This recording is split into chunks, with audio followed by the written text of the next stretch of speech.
RVNL shares कमजोर नतीजों के बाद 5% टूटा रेल विकास निगम का शेयर, जानें। अब क्या करें निवेशक। RVNL share price. भारत सरकार के स्वामित्व वाली कंपनी रेल विकास निगम लिमिटेड RVNL के शेयर मंगलवार को NSE पर 5% गिर गए। कंपनी के शेयरों में यह गिरावट उसकी चौथी तिमाही के नतीजों के ऐलान के बाद आया है। कारोबार के अंत में RVNL के शेयर 4.98% गिरकर 115.55 रुपये के भाव पर बंद हुए। इसके साथ कंपनी का मार्केट कैपिटलाइजेशन गिरकर करीब 24,090 करोड़ रुपए पर आ गया। RVNL share price. भारत सरकार के स्वामित्व वाली कंपनी रेल विकास निगम लिमिटेड RVNL के शेयर मंगलवार 30 मई को NSE पर 5% गिर गए। कंपनी के शेयरों में यह गिरावट उसकी चौथी तिमाही के नतीजों के ऐलान के बाद आया है। कारोबार के अंत में RVNL के शेयर 4.98% गिरकर 115.55 रुपये के भाव पर बंद हुए।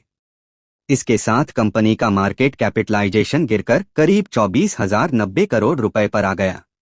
RVNL के शेयरों के पिछला एक साल का न्यूनतम स्तर 29 रुपये है, जो इसने 21 जून 2022 को छुआ था।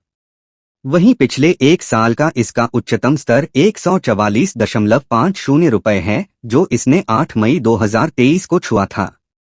RVNL ने मार्च तिमाही में उसका कंसोलिडेटेड शुद्ध मुनाफा सालाना आधार पर 5% घटकर 359.3 करोड़ रुपए रहा, जो इसके पिछले वित्त वर्ष की इसी तिमाही में 378 करोड़ रुपए था।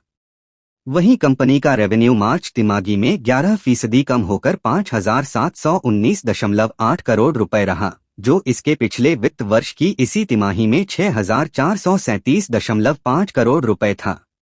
इस सरकारी कंपनी का ऑपरेटिंग प्रॉफिट EBITDA मार्च तिमाही में 8.3% घटकर 374.4 करोड़ रुपए रहा, जो इसके पिछले वित्त वर्ष की इसी तिमाही में 408.4 करोड़ रुपए रहा था।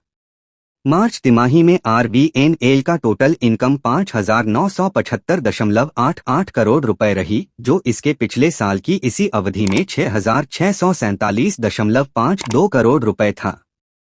RVNL के शेयरों में इस साल की शुरुआत से अब तक करीब 71% की तेजी आ चुकी है।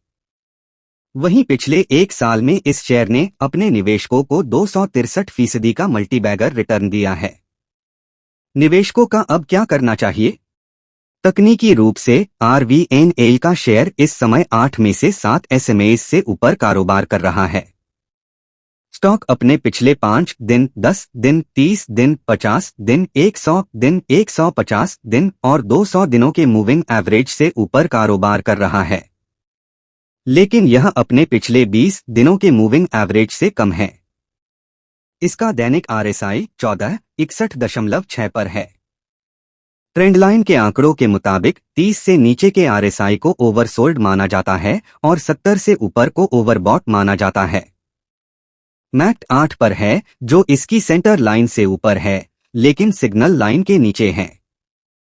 कंपनी के बारे में भारत सरकार के स्वामित्व वाली RVNL नई लाइनों को बिछाने, रेल लाइनों के दोहरीकरण, गेज परिवर्तन, रेलवे विद्युतीकरण, मेट्रो परियोजनाओं, प्रमुख पुलों, वर्कशॉप, केबल स्टे ब्रिजों और इंस्टीट्यूशन बिल्डिंग्स के निर्माण सहित विभिन्न रेलवे परियोजनाओं में लगी हुई है।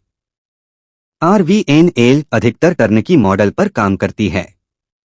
इसे हाल ही में भारत सरकार से नवरत्न कंपनी का स्टेटस मिला है।